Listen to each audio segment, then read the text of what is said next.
with the remake coming out in a couple weeks, I want to make sure I got to see this one again. What's up, everybody? I'm back today to review Carrie, 1976, directed by Brian De Palma. Of course, it's a horror classic. I'm sure most of you have seen it. If you haven't seen it, you might want to see it before you see the new one. The film is, of course, based on a novel by Stephen King, which I've never read, so please don't hate me for that.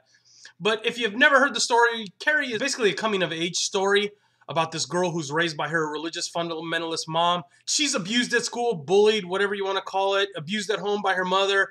And through the course of the story, she learns that she has telekinetic powers. At first, she thinks it might be, God intervening or something like that, or a miracle. She starts off as a really mousy character, and by the end of the film, she's asserted herself fully. It goes crazy, actually. When you think of Carrie, you always think of a mousy character, but when I was watching last night, I was like, she's not really that mousy. Pretty ballsy and brave. She went to the prom. She was suspecting to be, something to happen, and she still went. So she's more brave than you think of when you think of the Carrie character. But overall, the film deals with a ton of, young adult themes, and I can see why it was primed to be remade at this time. Wow, the young telekinetic, not fitting in, prime story for this day and age. And it works really well in the old film, even though the old film, everybody feels a little more adult. All the characters are written really smart.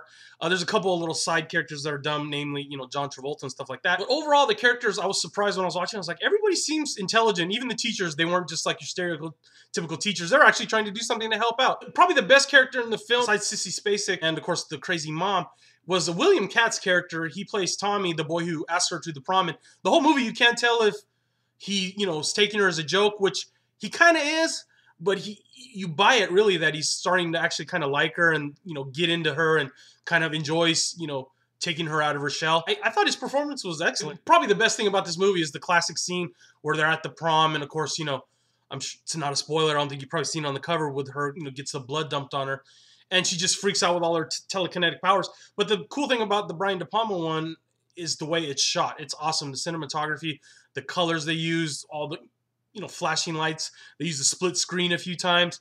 Awesome stuff. It just looks crazy, freaky, and they didn't have CGI back then, and it just came off as really effective and chaotic. Of course, yeah, there's hardly anything to nitpick about this. There's some things, first of all, if you don't like just the tone of the movie, it is a coming-of-age movie. It's kind of a slow burn.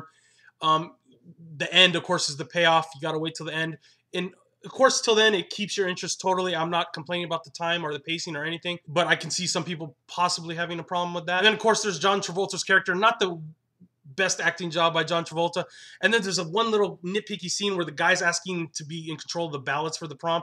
God, that scene was just horrible. Nancy Allen and John Travolta get flipped over in the car. You can just see it's like the camera rotating, not them. Couple little nitpicks, but my biggest nitpick about this movie was I wasn't really sure of Amy Irving's character's motivations. And before I shut off the video, I know that's what he intended. Brian De Palma intended was you're not supposed to know her intentions completely till the end. Even the teacher's trying to find out what's going on, why she's being so nice. But I just didn't buy her motivations by the end of the movie. I just didn't buy the route they took, basically. I was like, really? Why would she give up her prom for that? Why did she just extend a hand and be nice instead of, taking the route she did? It just seemed so bizarre. And I don't know, in the book, maybe they explain it different, better or something like that. Like I said, I didn't read the book. Don't hate me. Overall, if you haven't seen Carrie, I would almost bet this thumb that it's probably going to be better than the remake. How would I look without that thumb? Let me see. Okay. 4.5 out of 5. Just my little nitpicks I had to throw out there. There was a couple little things that bugged me. Overall, it's a great film. Classic. You got to watch it.